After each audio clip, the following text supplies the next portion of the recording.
Okay, we're back here with Carlos. It's just Carlos. We shouldn't say it's just Carlos because it kind of It's just diminishes you, Carlos. but it is. It's Carlos from Southern California, soon to be one of the three states. But we're not going to let them split Carlos in three. We want all of Carlos, and of course we have Truth Seeker Jeff from about a half hour ago, and there's also me.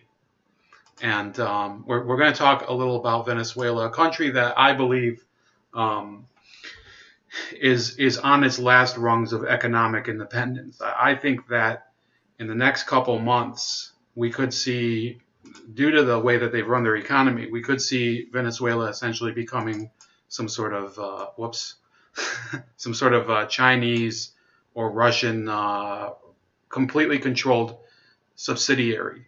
And if you watch the Empire Files show, they don't get into that because they are constantly harping on the fact that Venezuela has been a victim of past American imperialism. But America is not the only imperialist country out there. You know, we do have competitors. China is a very good competitor, by the way. Carlos, am I exaggerating the degree to which Venezuela is indebted to these countries? You know, Iran, China, to some degree Russia as well. Or is the situation really as grave as, you know, they have no legs anymore? If you look at they started building this train, uh, which by the way we used to have trains in the past. Like even I think we around the 80s we used to have good trains, but for some reason things just went down after the 80s, early 90s. But anyways, they're trying to revive the trains, and I think they finished it. They have some legs of the train done between the major cities in Venezuela. And surprise, surprise, who built the trains, right? The Chinese. And the thing about the Chinese is that when they go and build this, and you've seen this with even Montenegro, I think, is also building this highway. But what happens when the Chinese come to your country and they say, "Hey, we want to build infrastructure for you"? Besides taking that, they also employ Chinese people, so they bring Chinese with them. They don't employ people locally. So you will have, I mean, this is something that you've seen in other countries, but the same thing happens in Venezuela, where you're gonna when you see where they start building the trains, you see like big signs in Chinese. I don't know what they say, but you see that basically Chinese workers being imported to build things. So I don't know what the size of the debt is. I'm sure there's a sizable debt with China and Russia. Uh, but what's going to happen? What's going to happen if they start defaulting, right? So we've seen a little bit of that with PDVSA and Citgo. There are rumors that they want to sell Citgo because they can't pay the debt, um, and other stuff. So there are for sure there's some debts to be taken care of, which I don't think they're gonna be able to repay anyway. So last week, you know, we're going to go to the beginning, but last week there was, or maybe it was 2 weeks ago, there was an episode of Last Week Tonight with John Oliver that really got Telesaur's panties in a bunch. And they were trying to say, and I'll send you guys this video on the chat so that you guys can listen live. We're probably only gonna do about 5 or 6 minutes because we are pressed for time with Carlos. We'll probably do a longer one some other time. If any of you guys are willing to sit in, or we can get Gabriel to come Yeah. or somebody else. But they really they really got insulted by this, which I actually saw another debunking video by Steven Crowder saying that it didn't go far enough. So, and I I saw that would one say too, it by didn't the go way. far enough because I really I follow what's happening with PDVSA, but this is Last Week Tonight being debunked by Mike Prisner, who is Abby Martin's boyfriend, literally. So let's start it off, and I have some notes, which I'm gonna, you know, maybe I should access it from my phone. But you guys ready to rock? Yeah. Okay. A week leading up to its election.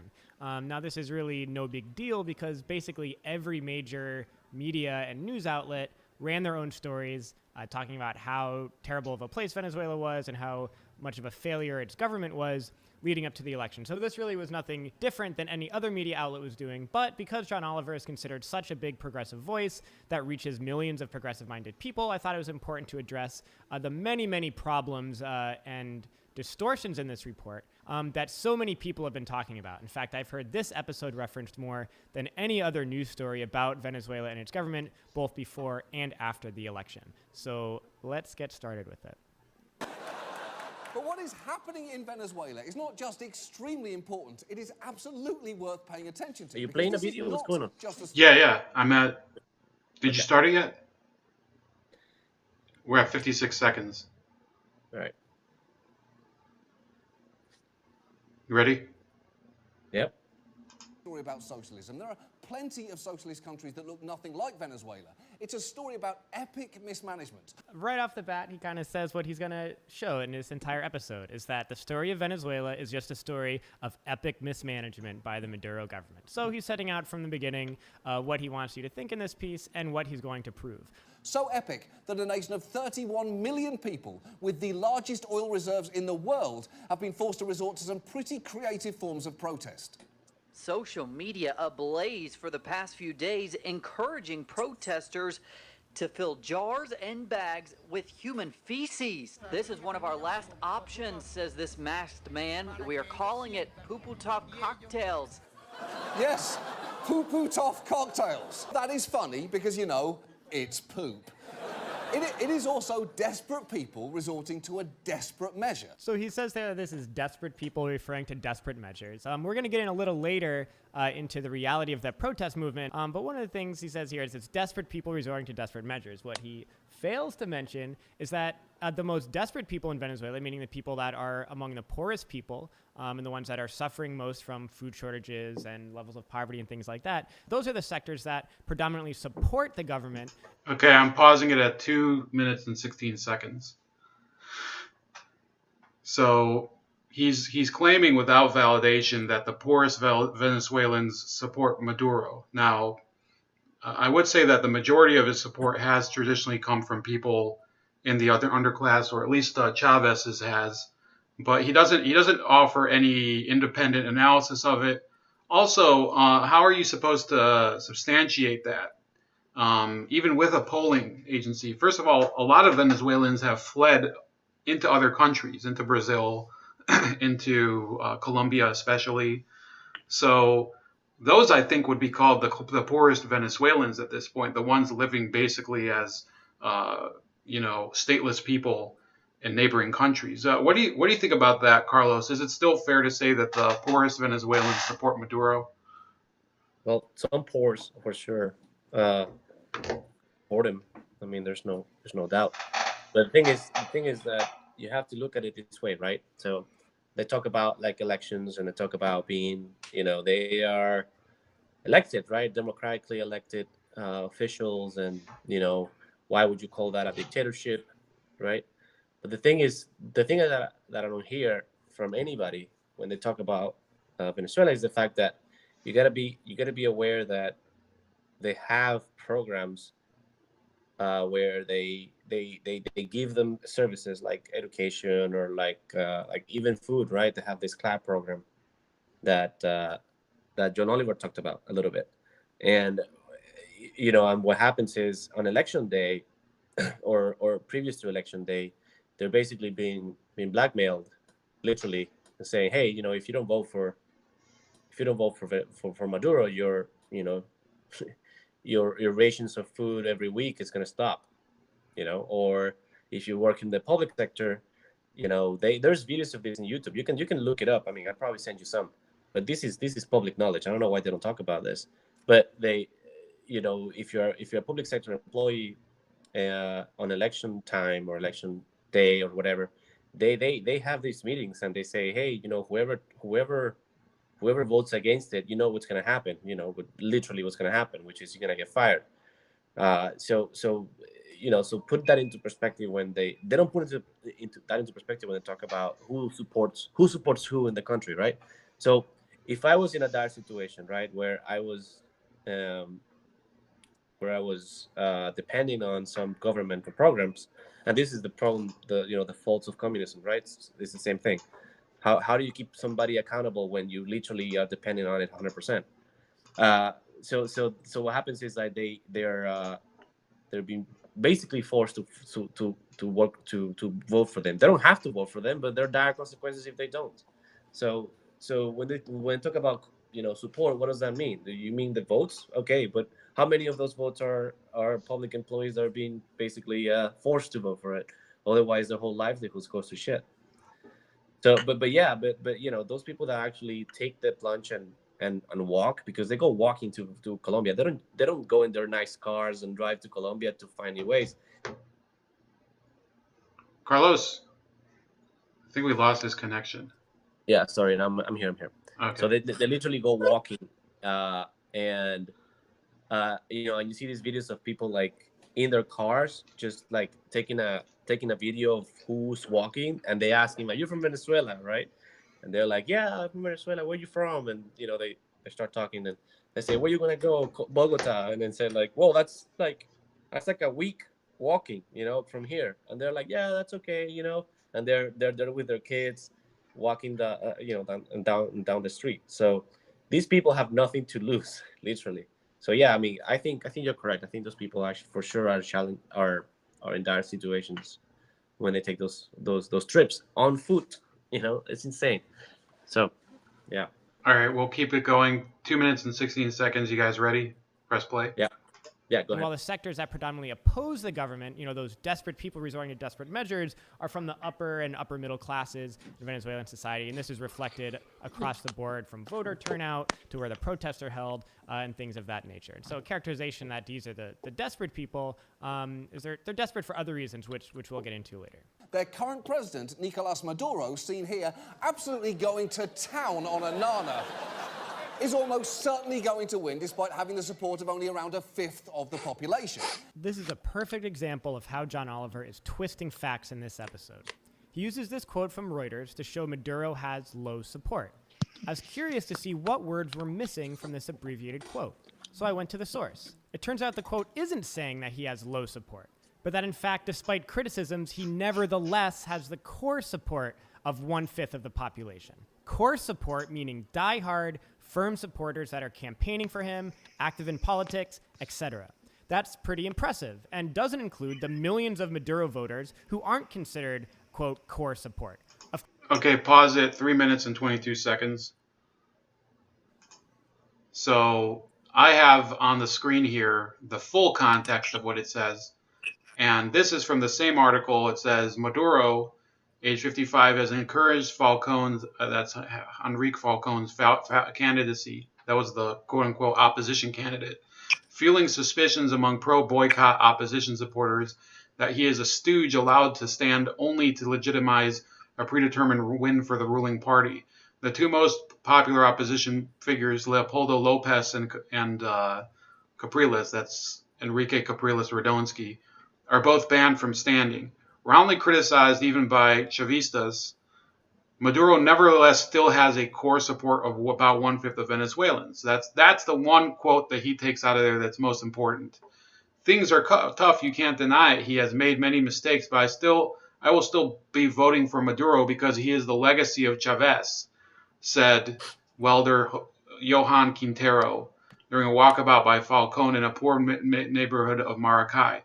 Quintero said his family was grateful for subsidized food bags, free health care by Cuban medics, and 2 free laptops for his daughters at school. So the whole notion that this is a real popular constituency for Maduro, no, that they're, in my opinion, no mentioning the Cuban medics. Well, what happened to those Venezuelans who were once educated in medicine? They can't make a living in Venezuela. They have to leave. Those are the people that are really the uncounted voter, the people who left. Carlos, what did you notice from that small passage of like I said, some people are understandably for the government because they have been giving something that they have never had before. Services, I mean, they've been forgotten. uh, on their own right, and no city officials have come to them for their aid. We have to understand that that's what it is. People have been just in the shadows for a long time. Now, when the PSUV comes and say, hey, we're gonna give you some things, and so your kids can go to school and stuff like that, it's understandable. There are people like that, and there's the real people. Okay, the real people that are for the government, and I understand that. I mean, if I were in their position, I probably would, probably say the same thing. Okay, I totally understand that. But again, what I'm talking about here is important for those who even getting those services. Uh, do not support them. We don't see them, and you can easily go with a camera and a microphone to one of these missions, and interview somebody from the missions. I mean, it's just it's easy to make these videos like seem super like, oh, everybody loves the government. It's easy. You can find them. You can find what they call the red points, puntos rojos, where people get together and sign up for the party everywhere. So easy. You can find people like this easily all over the place. It's not a hard fight. Right, and then May I say something here? yeah, Arjun or Jeff, go ahead. So the fact, see, remember when I sent you this video a few weeks back when it had first come out, right? Here the commentary says that the guy is absolutely twisting facts, right? John Oliver is absolutely twisting facts. The fact is the tone that has been set in that video, which has been debunked point by point, is that basically Hugo Chavez was this lovable, eccentric guy, and Maduro is as a successor is a little, maybe slightly more eccentric. But that's the thing that they're trying to play in this video. At least he's trying to play the devastating consequences of that guy's actions and policies. He's trying to play it down.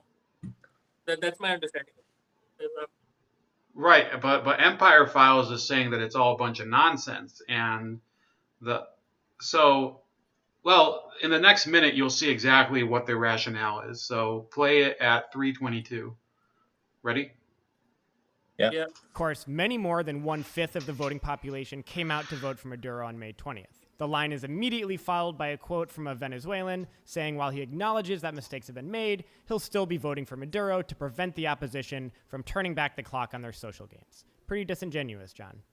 And to understand anything about present-day Venezuela, you really have to start with Maduro's predecessor, Hugo Chavez, shown here looking understandably smug about the fact that he's got a bird in a hat on his shoulder. John Oliver is right to know that we have to look at the Chavez era to understand what's going on today, but really to understand what's going on in Venezuela, you obviously don't have to start with Chavez, you have to start with the period before Chavez. Venezuela is a victim of what's been called 500 years of social disaster. It was in 1499, the era of colonialism began when it was invaded by the Spanish Empire, and Venezuela, like every other... Okay, stop it at 4 minutes and 13 seconds. Stop it at 4 minutes, 13 seconds. You guys can hear me?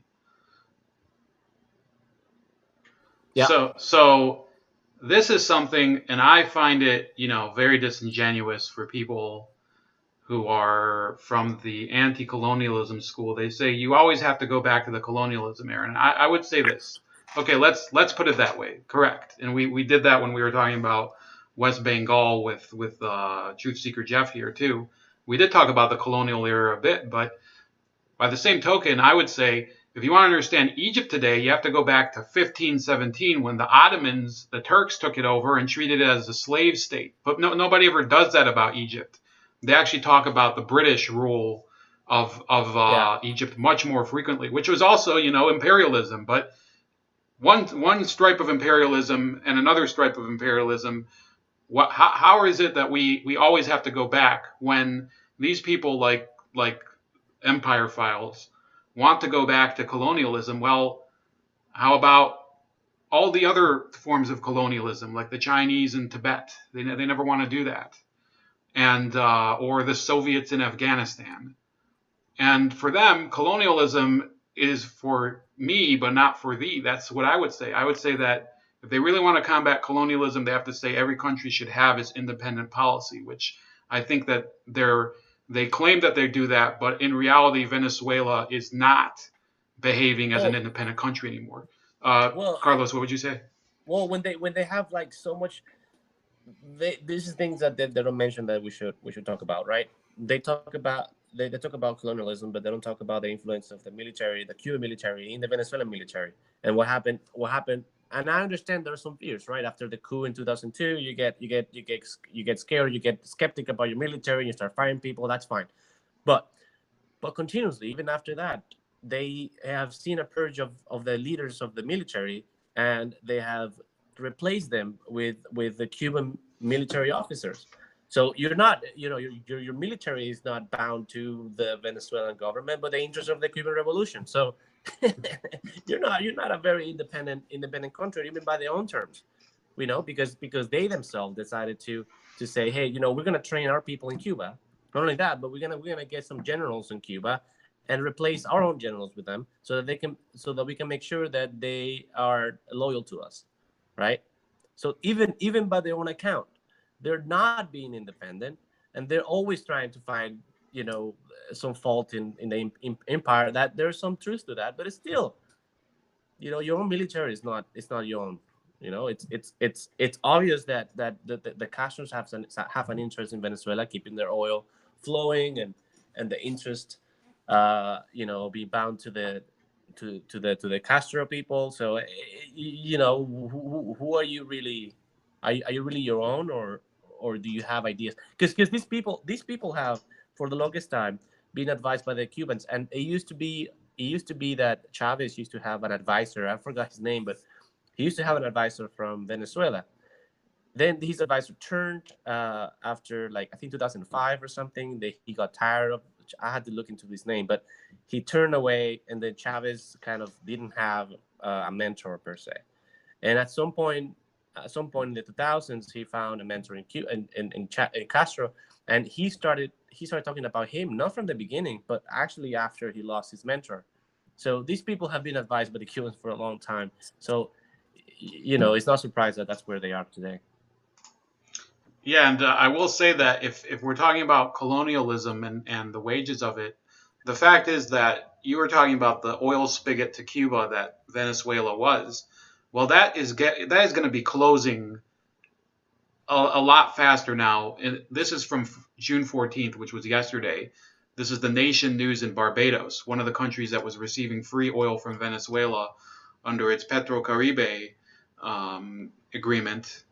And they said that Venezuela's state-owned oil and natural gas company, Petróleos de Venezuela, has announced plans to suspend petroleum deliveries to some Caribbean countries under its Petrocaribe agreement. A report from the South American country's oil ministry said the move comes as a result of falling crude production and low refinery utilization. So, according to the oil ministry report, PDVSA is indefinitely suspending refined product deliveries to 8 of the 17 countries that are covered under the agreement.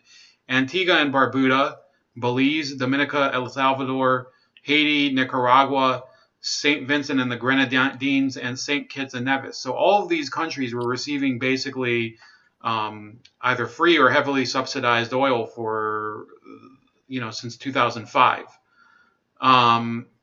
And some of them have pulled out. I believe it was Suriname and Guyana, it says. I think Guyana has a bad relationship with Venezuela, and now they have a border dispute. If that's not enough problems for the Venezuelans, they're fighting with Guyana They've now. always had that dispute, by the way.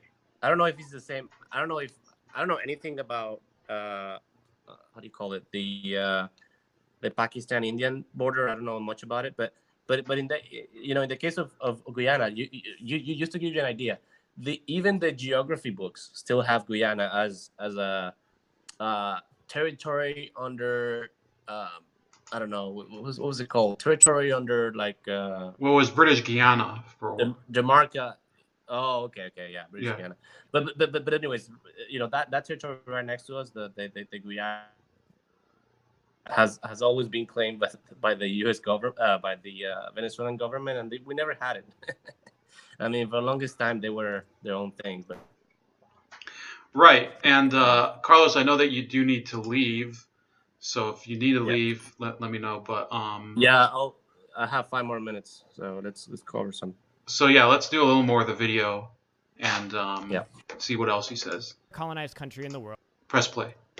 Suffered genocide and was transformed into a monocrop slave state to be devoured by foreign powers, while the people of the country went deeper and deeper into poverty and misery and death. That legacy of underdevelopment still plagues every formerly colonized country in the world, trying to emerge in today's economy and having to overcome that legacy of having one export, not having any infrastructure, and things of that nature. So that says a lot about where Venezuela is today. And then when neoliberal reforms hit the countries in the 80s, it devastated them just like it did every other country that was hit with these predatory neoliberal reforms. Poverty was close to 50%. Infant mortality was a shocking 20 per 1,000 births. And there was widespread illiteracy, among other problems. In 1989, the country was in total economic collapse, far greater than anything we see in Venezuela today. And when people rose... So pause at 5 minutes and 5 seconds. So essentially what he's saying is that what generated the need for a Chavez was the Caracazo of 1989, which was under Carlos Andres Perez, a previous president who passed away recently, I think. And they always go back to this period, and he says that this was far worse than anything we see today. But the reality is that what happened with the Caracazo in that general period is kind of, it's almost kind of like a prequel to what's happening today. Look, I did look a couple months ago at how Venezuela's GDP grew in the 70s and 80s.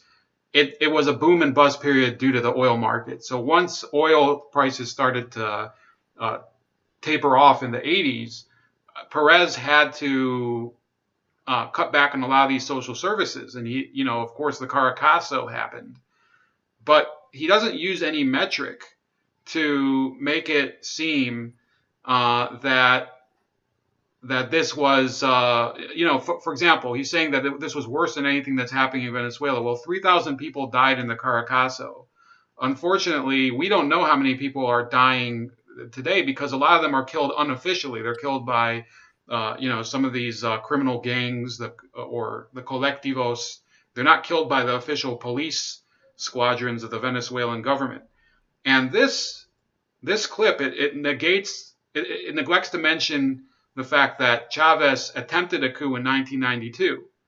Okay? And I even found an article on Telesur TV that they glorified that coup. So they never mentioned that part. Carlos, what do you say about this segment? Yeah, the Caracazo was a really serious problem, a really serious event because the military came down and started shooting people. That's pretty bad. But yeah, you're right. I mean, what caused the Caracazo was the cut in social services, and you see that also in Nicaragua a little bit when they try to cut social services. I mean, this happens every time you try to cut social services. There's an implosion, right? And it's understandable. So there is some truth when they say that the Caracazo was a little bit of the beginning of the resurgency, because the state at that time, right, not socialist, but I don't know, democratic or whatever you call it, the state decided to start shooting people in the streets and shit. Like, it was pretty bad. It was pretty bad. So it didn't look good. The people started to look for other avenues, and they went. Then the 92 happened, right? They found Chavez as a figure to follow, right? And then you saw the pattern that this guy, the one of the presidents did, and that set Chavez free, right? And that basically that's when really socialism started. But the thing is, they don't talk about when the state under Chavez or under Maduro does similar things, not the same thing, but similar things. When they're starting to imprison people because of the ideas, when they use the justice system as an arm of the government instead of an arm of the people. They talk about the case. Since I'm gonna leave soon, I'm just gonna do some pointers that we haven't talked about. They talk about the case for Nicolas Maduro, not Nicolas Maduro, Leopoldo Lopez, right? And they say, well, he was part of the coup, and he was arrested and convicted for, I think, 15 years in prison because they say something like he incited violence and shit, and he planned like a violent protest, where like none of like if you follow that case, nowhere in the case they the only compelling evidence they had was that he called for a protest, right? And he said, we're going to go out and protest tomorrow, okay? And it's going to be a pacifist process, right? Everybody says that, but something always happens. So all they had was this video of him saying, we're going to go protest. And they took that and say, and then when the protest happened, there was some violence. And they say, well, since you called for a protest and in the protest there was some violence, therefore you're the Instigator. you're the instigator. It's crazy. It's like saying if Bernie or Trump call for a rally and like somebody shoots a bunch of people and they say, well, it's Bernie's or Trump's fault, right? What the fuck?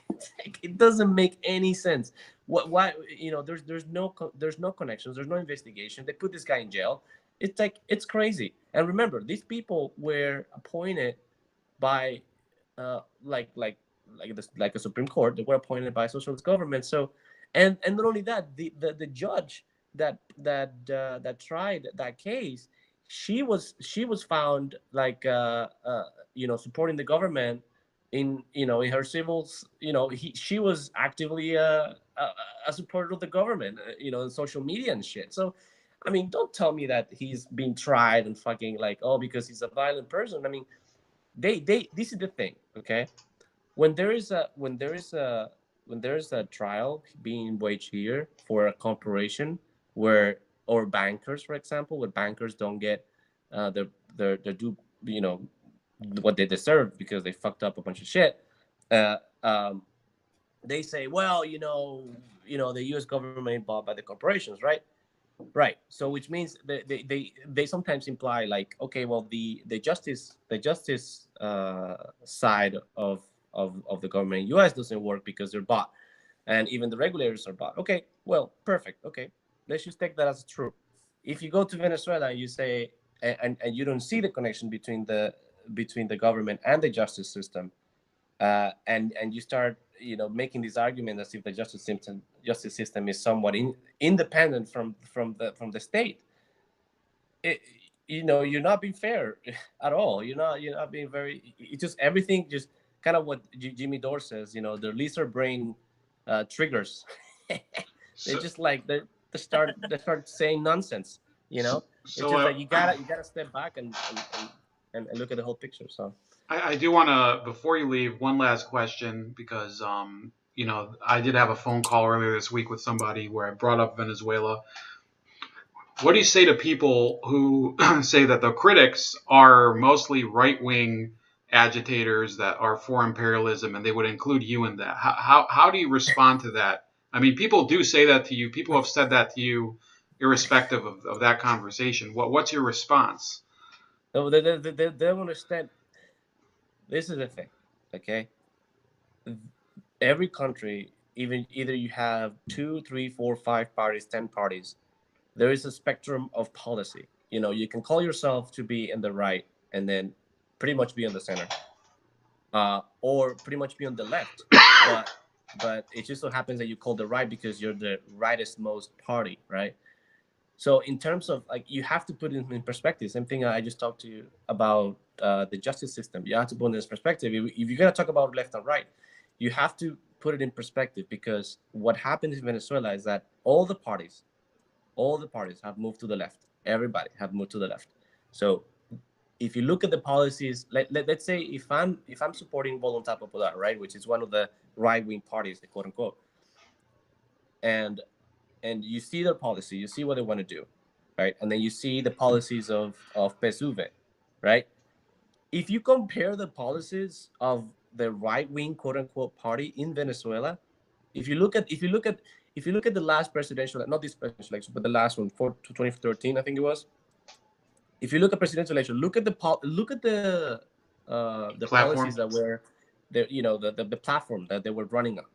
Okay, if anybody runs with that platform here, holy shit, they're on the left of Bernie. Could you imagine? I mean, they will be they'll be labeled like fucking, I don't know, Soviets or some shit. I mean, I don't know what they will be labeled, right? So people don't know that. People don't know that. So I understand when they say, "Well, there's a bunch of right wingers." It's like, look, man, when you have a a quasi communistic party in power, anybody looks like a right winger, you know. Well, that's You know? where I objected to him saying that, because I've talked to you several times, and not just on the air, and you're not a right wing. I mean, you're not especially religious to my knowledge. You're not you're not also for the big banks here in the United States. You were an activist for the Sanders campaign. You continue to be more progressive in most of the opinions that I see you talking about, at least when we're discussing things. So this is truly, when I hear people say that, I see them basically wanting to accept the most simple answer possible, or the people saying it to them, they're trying to delegitimize any sort of conversation. The same way that I hear people on the right wing SJW saying, "Oh, if you're somebody who you're pro-choice, you cannot be conservative." Well, I'm sorry to tell you, but there's different streams of conservatism. So, Yeah. Carlos, I hope you have a great weekend. Yeah. You're welcome back anytime. I would say that for the next couple weeks, I'm more available for another sequel to this. But I Awesome. hope things do get better and that there's less of these outbreaks. But we're going to continue, and you're free to tune in later and see the rest of our discussion. All right, guys. Well, peace. I'll see you guys around. All right, Thank that You was too, man. Carlos Cordova. Have a great weekend, and we're going to keep going.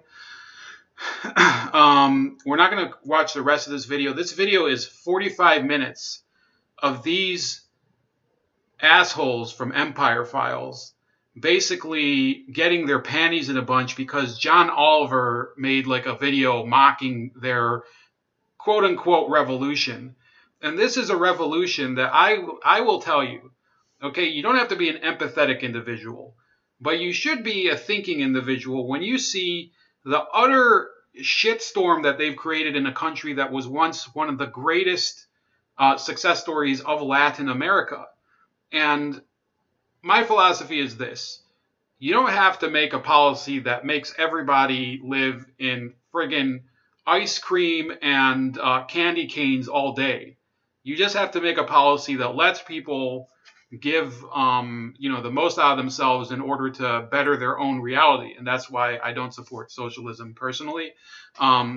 So Arjun is still with me, Mr. Truth Seeker Jeff. And we're going to be discussing some of the more recent issues with Venezuela. Now, why am I always, on Telesur's ass about how they cover Venezuela and Nicaragua? Well, the fact of the matter is I have this article from Gunther Mayhold. It's from a university in Berlin, and it is in the description, and it's en Espanol, so some of you people won't be able to read it, but I'll do its free translation right now. It says the owners of this transmitter are the founding states: Venezuela, Argentina, Cuba, and Uruguay. That's for Telesur.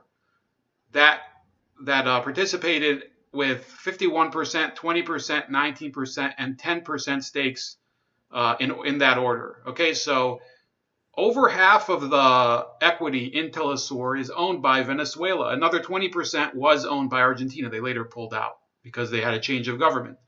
19% is owned by the government of Cuba. 10% is owned by the government of Uruguay. In order to implement the broadcast of the program 24 hours a day, and is available for basically an annual budget of $2.5 million. The initial capital of $10 million to cover the the startup costs was put forward by Venezuela. So that was in 2005 when Telesur was first founded. Before that, or following this, Bolivia joined in April 2006, and Ecuador in August 2007. That's when those countries embraced leftist governments under Evo Morales in Bolivia, and I believe his name was Rafael Correa in Ecuador.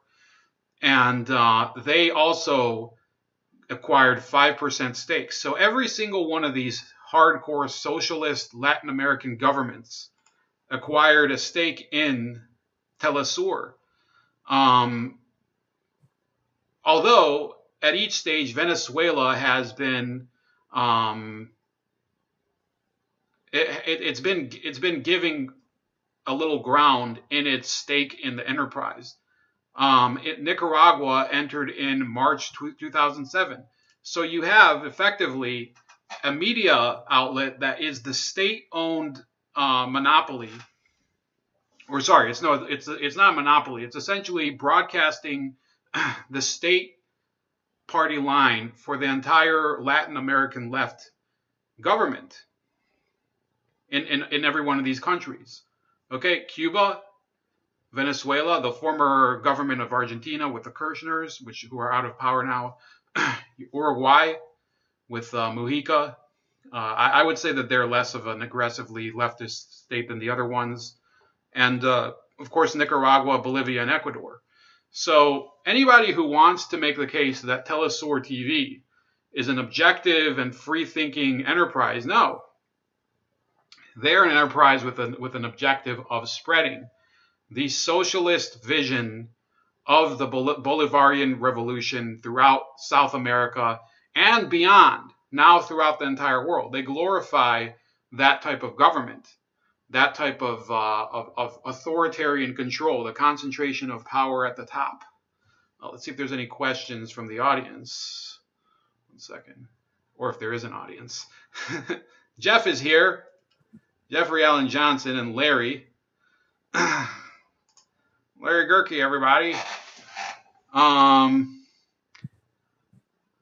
it looks like you guys don't have any questions. Julie asked me that people around the globe are treated like this. Makes me feel sick. I'm not sure what Jeff is talking about, but I hope he feels better. He's talking about basically talking about Bengal and Venezuela, like how the governments are treating their people. So, see, like you're saying, Telesur being basically a propaganda unit for these various leftist countries that work together. Yeah, this is what do you want? Like these guys have been. See, you keep talking about like America should intervene. America doesn't need to intervene. That's why it's not intervening, right? And like Venezuela, see, sometimes you have to understand one thing, that countries, like people in different countries, need to make their own choices for whatever reason, right? Freedom of choice brings the risk that people will make the wrong choice, like it happened in Bengal over here. Like they made, like, just to boot out the Congress, they chose the communists. Just to boot out the communists, they chose Mamata Banerjee. So people like, you can have people who are emotional, and because of their emotionalism, they become serial wrong decision makers. So, and when that happens at a country level, like when entire populations get together like that, like, yeah, these kind of things they do have. So yeah, I think you make a point that this friend of mine was talking about earlier. This week we were talking about the Bush administration invading Panama, and we agreed. We said, we didn't invade Panama to make it a better place. We invaded because Noriega had some dirt on President Bush, the father. So Panama is still, not the greatest place in the world. It isn't the worst place in the world, but he made the point that every nation has the government that its people deserve. And it sounds cruel, and I wouldn't say that the people of Venezuela deserve to starve. However, they did elect this clown, Chavez. Later, they also elected Maduro. And beyond the whole Telesur angle, now they are they're trying to make it seem like the whole problem is an economic war and sanctions against Venezuela. But I would say this, okay? I am an opponent of economic sanctions because I don't think that they're necessarily effective. However, there are countries that have suffered under sanctions for longer periods than Venezuela. For example, Iran was under sanctions for a while now. The economic situation there wasn't good, but they didn't come close to the economic meltdown that's happening in Venezuela because the Iranian government knew how to conserve whatever resources it had and I think better invest the oil wealth that they had. And the Iranian government behaved in a much more intelligent manner than the Venezuelan government. It's not to say when you say something like that, when I give a criticism like this, it's transparent that I am not a fan of the government of Iran. This is an objective observation that the government of Iran is more competent than Maduro and Chavez. Now, another thing that they've been doing, we mentioned that Petróleos de Venezuela, which is PDVSA, the state-owned oil conglomerate of Venezuela, has basically they're falling apart, and they can no longer subsidize or supply at a very low rate oil to these other countries that they signed the Petrocaribe agreement with, which was a horrible idea. They decided, we're going to send all of this oil at a very low rate to all these countries out of the goodness of our hearts, and those countries became dependent on them. Well, what do you think is going to happen now? That they can no longer supply that type of oil to those other countries. Well, their international relations are going to get even more and more isolated. They're going to continue to have international relations with countries like China and India and that do have commercial relations with them because they do receive their oil. So China, India, Russia, Iran, and India is not one of the countries trying to gain control, but they're just buying the oil, which is understandable. China is literally trying to take over the country economically. And Russia wants to influence there. Russia and Iran, they want the influence in Latin America. They want a fellow oil, basically a petro state like Venezuela in order to create their bloc of nations that believe in that type of government. So we're not bashing them for doing that. We're just observing that Venezuela has allowed itself to be taken advantage of in the name of an economic agenda that is completely nonsensical. This is not an attack. This is what I always say. This is not an attack on the people of China or Russia or even Putin and Xi Jinping because they did the right thing by them. I mean, they want more money for their people, and they found an idiot like Maduro who's willing to give them the best way to do it. I mean, it's simple. Another issue is that one point there. Yeah, go ahead. One point there. Sorry to interrupt there, but you mentioned Venezuela, trying to Venezuela's international relations right now. But the fact is, the Iran point is absolutely correct. Iran managed its oil resources very intelligently, and at that time, India was the up and comer in terms of oil consumption. So, and Iran did another thing which was very smart, was it started selling oil by accepting other currencies, by keeping those currencies in different countries, right? So if Russia wanted to buy oil from Iran, as I'm using hypothetical here, Iran was willing to sell Russia the oil bought in rubles, with those rubles remaining in Russia, because Iran would open accounts in those countries and keep the currency there. So in that manner, Iran was very flexible and it managed to sort of survive the economic sanctions. There lies the problem with Venezuela. Venezuela is a leftist regime. Leftists are notoriously known to be rigid, right, and not known to be good players. They don't play well with others. Like, for example, you mentioned the oil deal with Venezuela. Venezuela, in a sort of desperate attempt, has is selling oil to India at 30% discount. But they're saying that you have to buy it in the cryptocurrency of Venezuela. So which in my reading might not go down well with India, like because India wants to keep the investment within and the money circulating within India. That is India's goal, because that is how it has balanced its relationship with the Middle East countries, all of whom have offered oil to India by allowing India to keep the money in India. So and cryptocurrency is a volatile thing. So Venezuela is sort of putting its bets into into international trade using cryptocurrency, which is very volatile as of now and not known whether it will last or not. So yeah, so these points are looking quite ominous. At least from my perspective, it's looking ominous.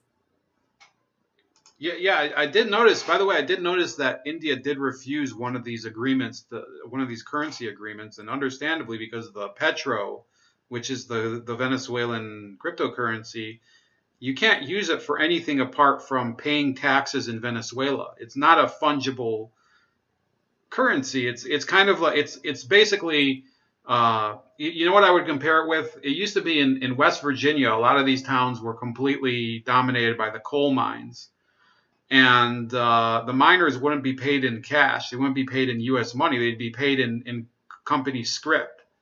So they would have a store that the company owned, and you would take the scrip that you earned, and you would pay Yeah, for, let's say you needed bacon at the company store. So it's good for yeah, that, but you leave the town and the scrip is worthless. It can't be redeemed for money because outside of that town there is no. I mean, who needs there's no coal mine store. And then the other it's thing like is, yeah. it's like a chit fund, but for the company. Well, I mean, a chip fund kind of does make sense. I mean, it makes sense for some people.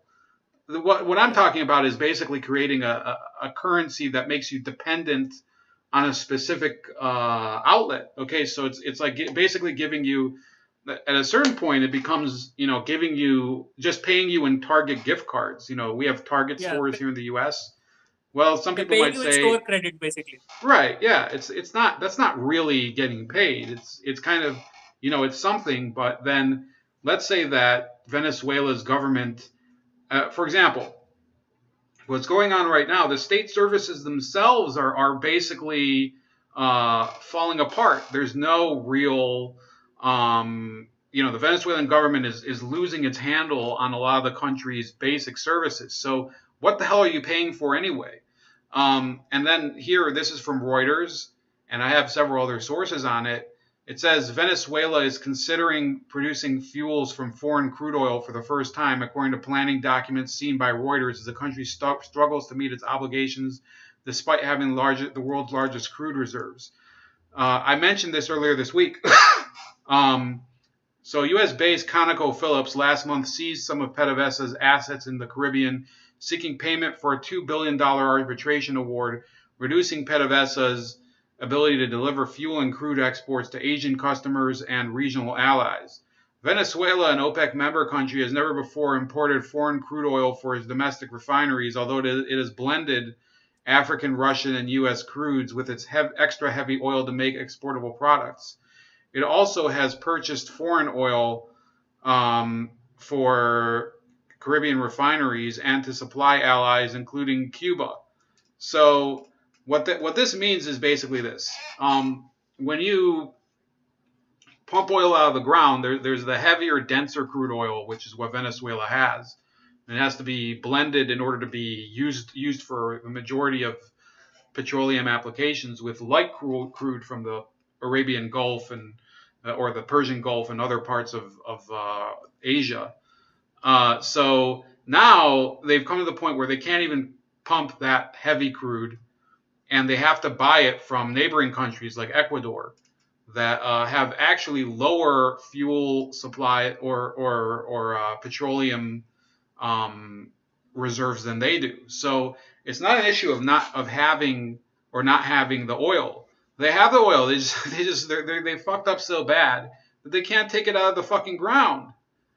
Do you realize how dumb you have to be that you have more oil than you can put in the hair of every person in New Jersey, but you just don't do anything with it because you've destroyed your entire infrastructure of the company. So it goes through Yeah. all the. I've gone through this before. How their barrel per day output is much smaller than it used to be. As of June 13th, 2 tankers holding Russian Urals crude were waiting in Venezuelan waters to discharge, according to Thomson Reuters vessel tracking data. One of the 2, the Advantage Adam, is waiting near its Amway refinery. Now the other issue would be that, unfortunately, what the hell is going on with this article? Unfortunately, a lot of these workers don't even. There's nobody to unload these fuel tankers. What are you going to say, Arjun? Yeah, about that Venezuela India oil deal. I'm sorry to interrupt. You said you were right. India, That's you were partially NPC correct in saying. Corporation, right? Yeah. You're partially correct in saying that India rejected one of those deals, but it's actually India has rejected all those deals by saying that they just made an innocuous statement.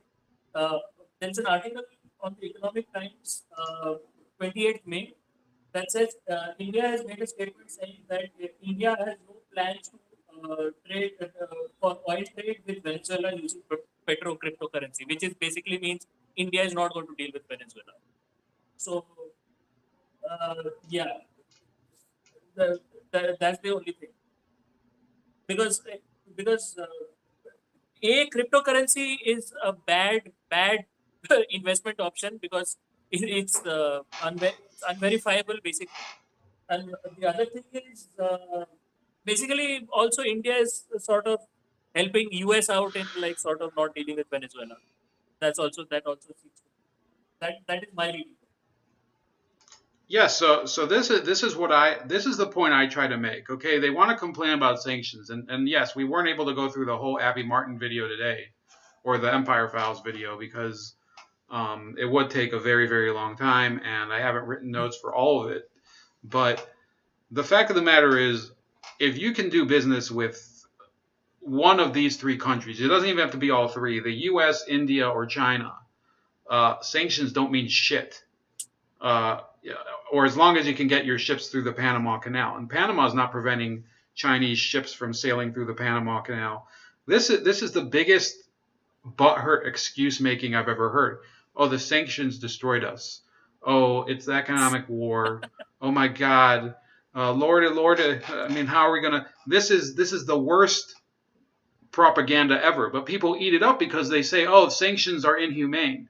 This is not an issue of sanctions. The fact of the matter is the Chinese government has become, or the Chinese economy has become powerful enough that U.S. sanctions are irrelevant. The only way to actually implement a real economic stranglehold is for the United States and China to say, look, we agree that it's in both of our interests to limit trade with this country. And then obviously India would also have to be in on. I don't think India has a vested interest in having in sticking up for Venezuela because they're not as involved in it as Russia or China.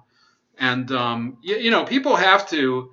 This is what frustrates me. You do have to kind of take a few steps back, look at what every country has an interest in one of these countries, like in Venezuela, the countries that are being so-called intervened in. Now, the United States has an interest in the oil.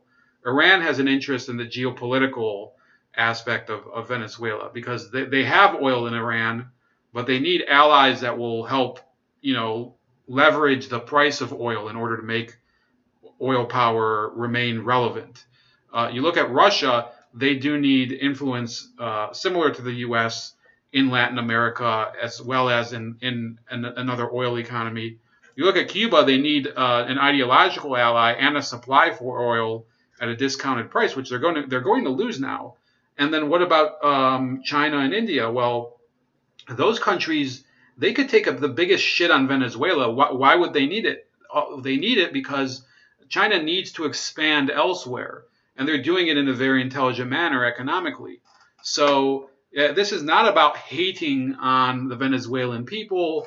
It's not even hating on I mean, Maduro is a fucking moron, but you have to understand this guy has painted himself into a corner, and now he's whining about an economic war. Well, you did it to yourself. What do you think, that China is doing this out of their compassion for the poor? No, it's that's not the way countries work. Arjun, you got anything to say about that point? Yeah, dude, that you're absolutely right in saying that nations will put their own interests first, always, right? And as far as Maduro being a moron is concerned regarding this, it's absolutely true because even leftist outlets, very left outlets in India think this buying oil in cryptocurrency is a bad idea, right? It's a shit show. And not to mention there is also a counterbalance going on with the OPEC countries like India and China have basically sent out a message to OPEC. India and China are the two largest oil consumers in the world, and they have sent out a message to OPEC saying that price oil sensibly, and they have made a statement saying that they want to buy more US oil, like the oil that US produces. So there is a big oil tug of war which is going on, and Venezuela is trying to play, uh, I don't know, a tangentially weird game. I don't even understand that how they came up with this plan, like to mismanage their oil and their oil resources to such an extent where they can't tap their own oil resources, and it's just more viable, economically viable to just buy oil from others and refine that. That's just sad. That's terrible. No, it's Means pathetic. I mean, economically speaking, I'm not. people deserve like a real. I mean, this is beyond even an excuse. It's basically like the worst.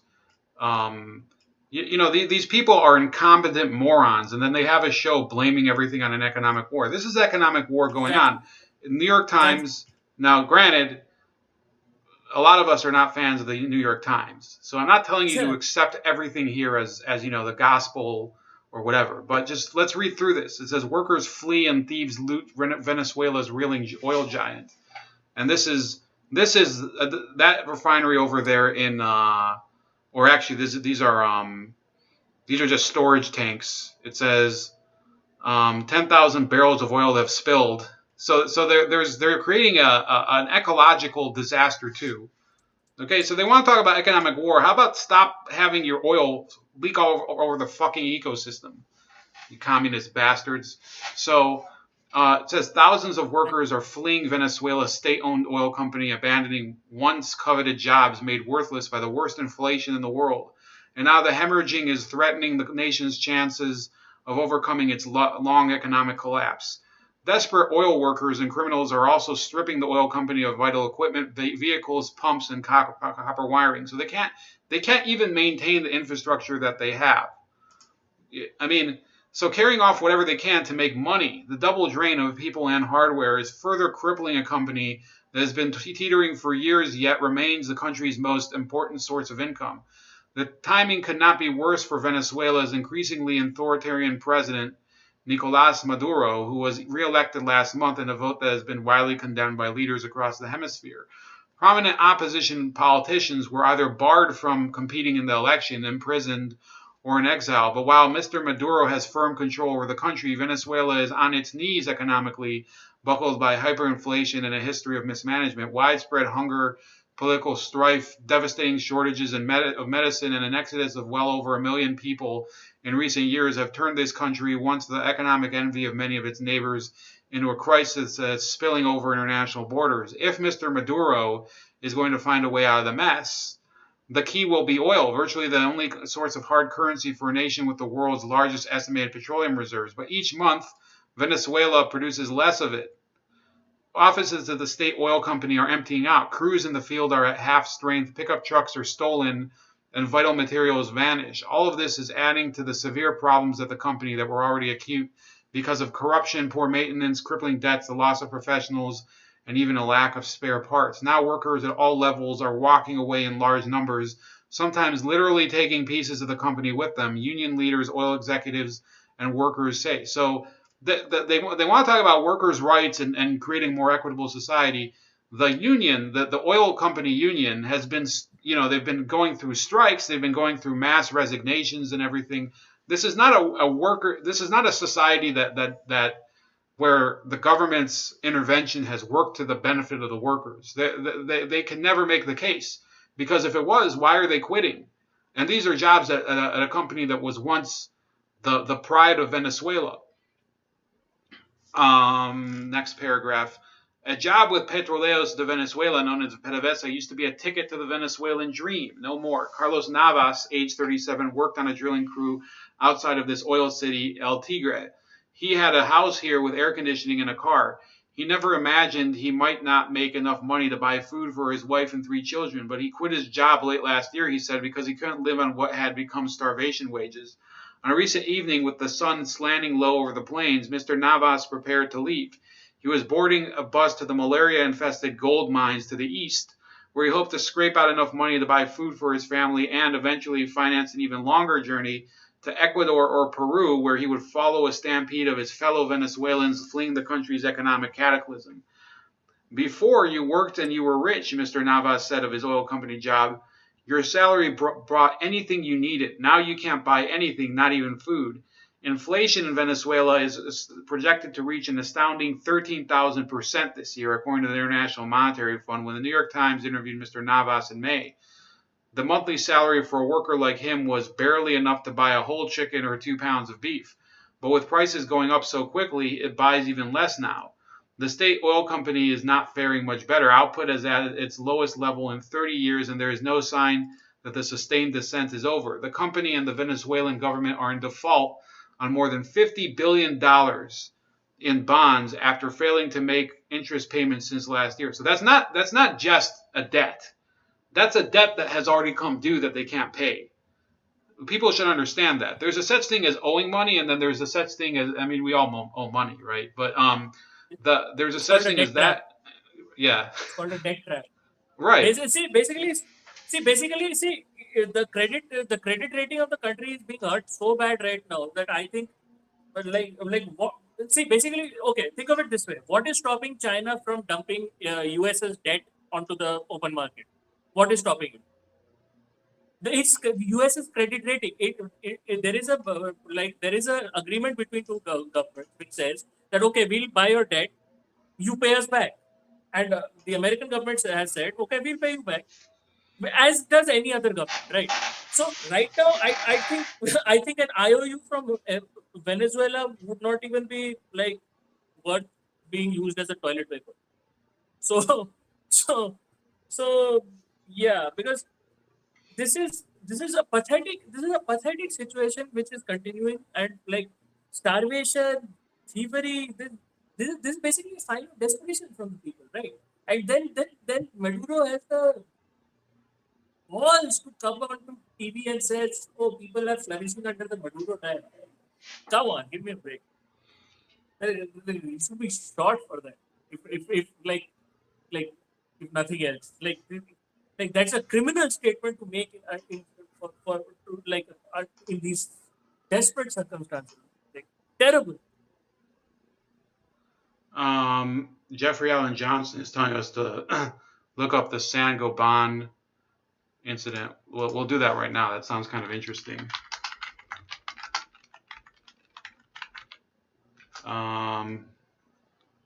I see here, looks like a lawsuit. What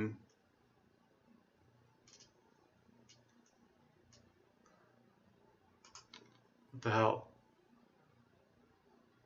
It's in fucking French. I'm not gonna read something in French. What are you, out of your mind? Dude, send me a link. Okay. What's this one? Saint-Gobain Performance Plastics Europe versus Bolivarian Republic of Venezuela. It's a court case. Yeah, it's probably one of those companies that sued Venezuela for stealing their shit. It's the same thing that happened with ConocoPhillips. They just got, and to realize the country, they took over these facilities in Venezuela, and they're like, well, we're just going to take your shit, and you're going to have to eat it. And then now the internet, they were sued by ConocoPhillips, and of course Maduro has no legal standing for what he did. And then, or it was Chavez back then when they seized it.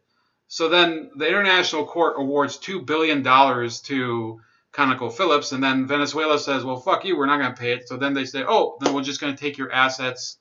We're just going to take your assets and you're not going to be able to actually deliver anything in the Caribbean. So now they're going to call that an economic war. Well, when you confiscated their assets that are under international law belonging to ConocoPhillips, you can hate ConocoPhillips all you want. You're going to lose in court, moron.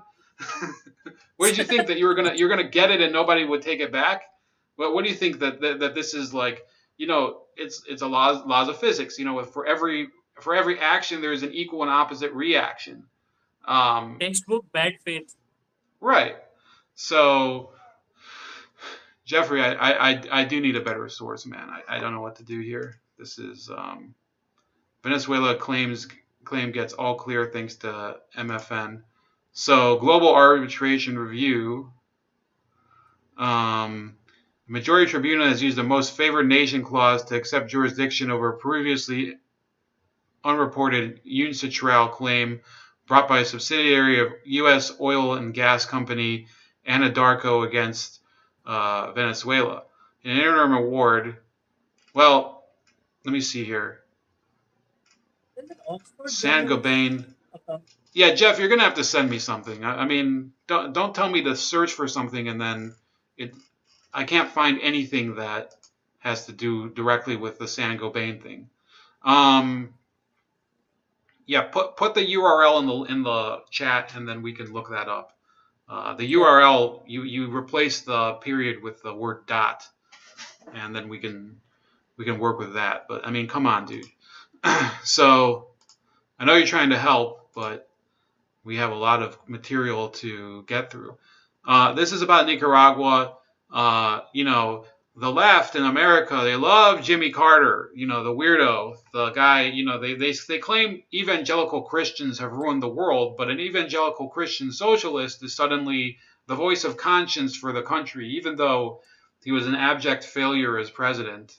And he now walks around the world and wags his finger at people for, you know, them not being a better country. Well, I mean, maybe if you made America a better country, you would have some standing to to point at other people, President Carter. But the Carter Center, they condemned the continued violence in Nicaragua on June 13th. It says here, the Carter Center strongly condemns the violent retaliation and excessive use of force against demonstrators in Nicaragua and calls on the government to cease all acts of violence and repression and to dismantle para-police groups and riot squads.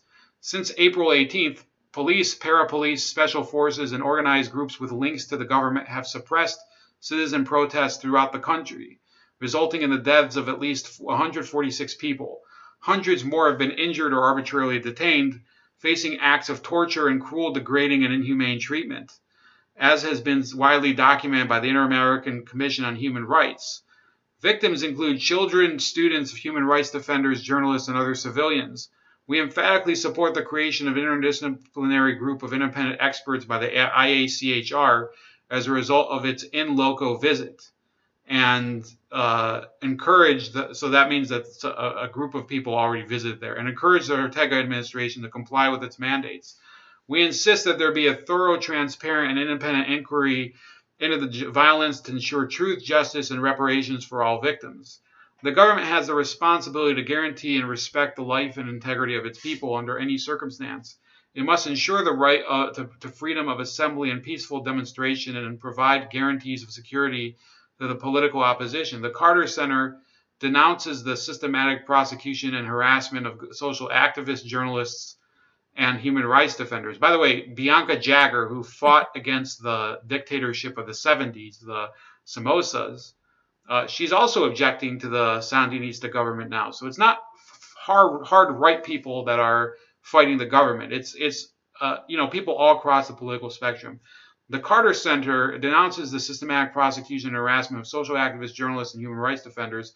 It also rejects the recent accusations made against Felix Maradiaga, Executive Director of the Institute of Strategic Studies and Public Policies, for alleged crimes of collusion, terrorism, and drug trafficking, as well as the accusations against other individuals who have tirelessly worked for democracy and protection of human rights in their country. We remind all Nicaraguans that their exercise of the constitutional right to protest must be peaceful, tolerant, and respectful of the pluralism of a democratic society, and we demand the immediate cessation of all acts of violence and intimidation and threats. We urge the Ortega administration to seek mechanisms and solutions to prevent a downward spiral of conflict and call upon all actors to resume the dialogue process to arrive at a peaceful resolution of the political crisis. So that's the country that funds Telesur in part. Okay, that's the country. This is not anybody who wants to say, "Oh, we're independent media, Telesur, Empire Files. Oh, Venezuela just buys our program." No, it's Venezuela and Bolivia and Nicaragua and Ecuador and Cuba. So, sorry, I just spit all over myself. but in any case, that's a mouthful. All those countries, they're giving Abby Martin, whenever she produces a program, remember, they're not produced in order to acquire ratings among Americans. They're produced in order to provide propaganda for those groups, that group of countries. And then they spread this manure all over our airwaves, and they say, well, I mean, we're the independent media. We're providing the voice of the other side. Well, the voice of the other, their voice is basically a voice saying, what's that? Yeah, the question that should be asked here is that look at all these left-leaning like centers and foundations and NGOs. They make when they put out statements regarding left-leaning countries, that these statements are quite soft. Right, the Carter Center statement can almost be called a diplomatic like statement. Like it's a very cautious, vaguely worded, like as vaguely worded as possible statement. Right, but then you must also ask where are the like so-called champions of justice called Greenpeace in case of Venezuela's oil crisis? Where is Transparency International? Where is Amnesty International? Where are these guys? Where are these, like all these human rights guys? Where are these guys in such crises when it concerns left-leaning governments? Yeah. It doesn't. It literally is meaningless to say that you stand for the oppressed and workers' rights and women's rights and human rights when you take money from a whole selection of governments that you go to there's those women in white in Cuba who are in many cases they're Afro-Cubans. They're obviously not right-wing neo-Nazi white supremacists.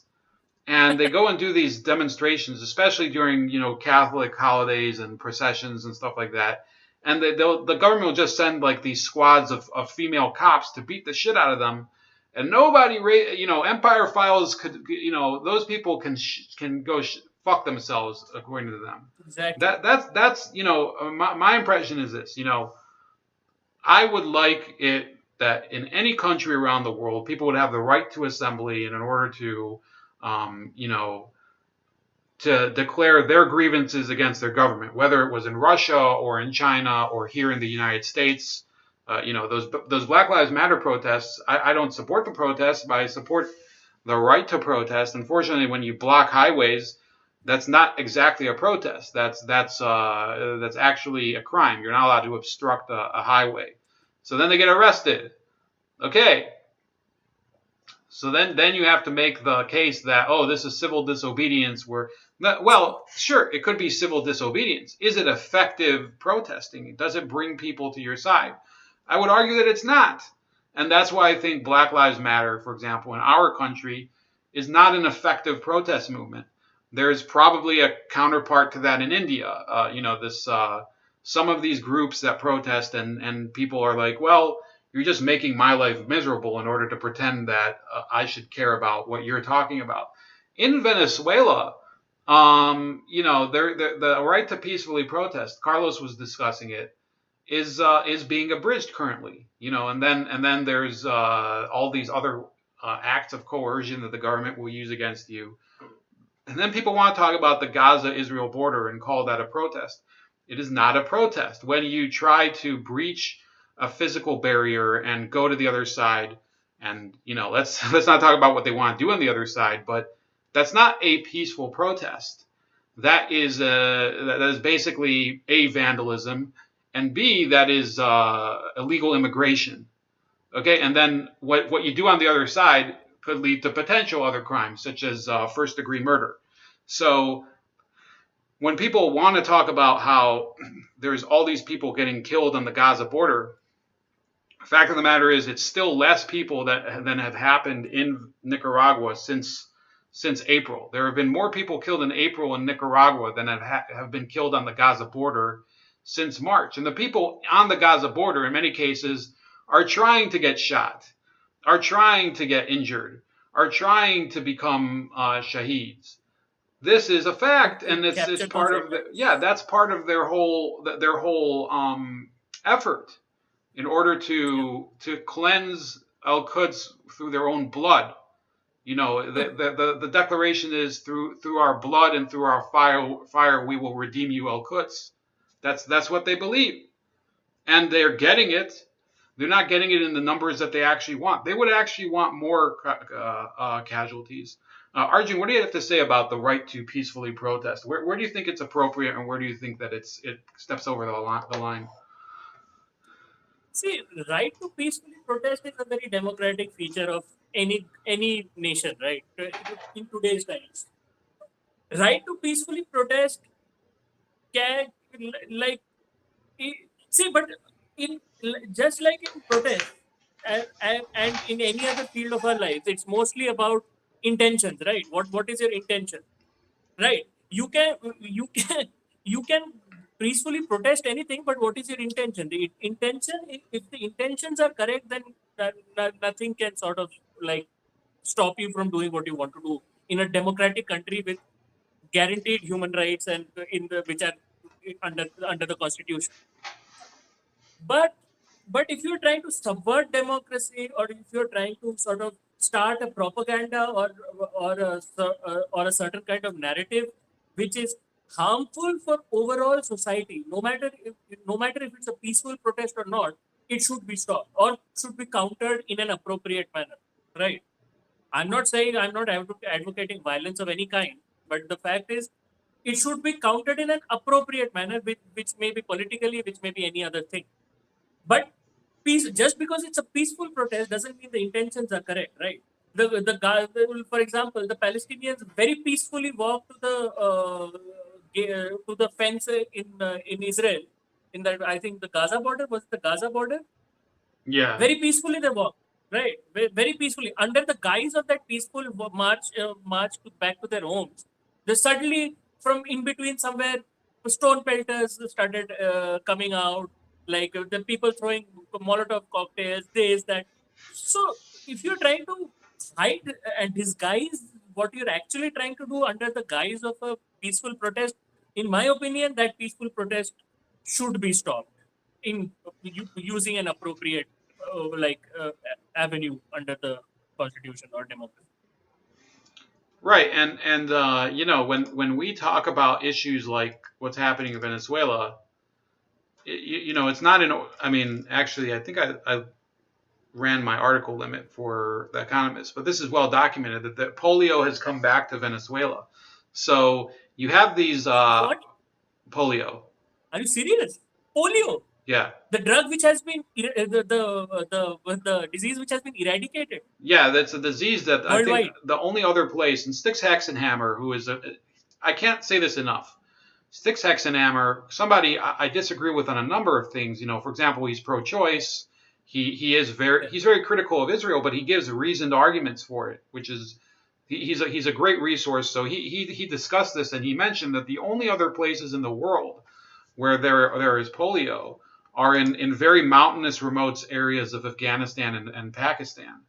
So you're talking about Venezuela, a country that claimed, oh, we entitled the entire country to free healthcare with these Cuban doctors. Explain why is it that with your amazing healthcare system, unlike every other country in Latin America, you now have polio. There's also outbreaks. I think they have the worst measles outbreaks in the world now in Venezuela, and they can blame it on whatever you want. You want to blame it on I guess because of the bacteria, global warming or something. Well, you're a petrostate. All you do is mine shit out of the ground and ruin the fucking environment. Something I'm critical of our government for doing. I think, you know, our oil policy is literally, it's disgusting the way we destroy our natural resources here. The environment here in for both the fracking and for the oil drilling. I don't focus as much as other people do, but it's true.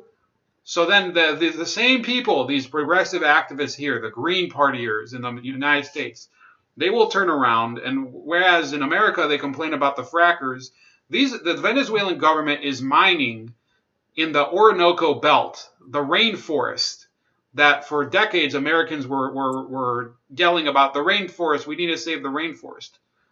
The Venezuelan left government is mining gold, oil, coltan, all sorts of other minerals. No, as is the right. As is the right. Let's be clear about that. As is the right. The fact is that these are natural resources. These are natural resources. Natural resources take priority over ecological habitats because people have to eat, right? You could say that, but I'm just saying that if they want to make the case that global, if you look at Empire Files, okay, I'm saying that yes, it's true. There is a case for development regardless of natural resources and whatever, and every country has the right to do that. Fair enough. But Empire Files, they always criticize the world oil economy and the fracking and everything. Then in their own country, the entire economy is based on oil and other minerals. So there is no consistency there. It's complete bullshit. And then Empire Files should be asked that do you want to go back to a barter system utopia as Marx envisioned? They should be asked that simple question. And I'm very certain that they will be unable to, or they will not want to answer that question. Because it is true. They considering what I'm hearing about the Empire Files and as left as they are, it seems that they want to destroy the world's economic. They are in favor of destroying the world's economic system to go back to a barter system utopia. Right, and I would also say this, that I kind of went on a digression there with respect to oil and natural resources. They will claim, for example, that due to the climate, this is what I'm predicting. They're going to say because of our climate, that's how polio came back. You're not hearing about polio cases in Guyana. You're not hearing about polio cases in Colombia or in Suriname or in Curacao. Countries that are of a similar climate to Venezuela. It's Venezuela, bro. So stop criticizing. People, they point fingers and then they don't realize, when you're pointing your finger out, you can't see. I'll use my other hand. There's three fingers pointing back at you when you point your finger. So, like I say, I always try to say this, okay? When I criticize China, it's not because I hate China. And when I criticize Venezuela, it's not because I hate Venezuela.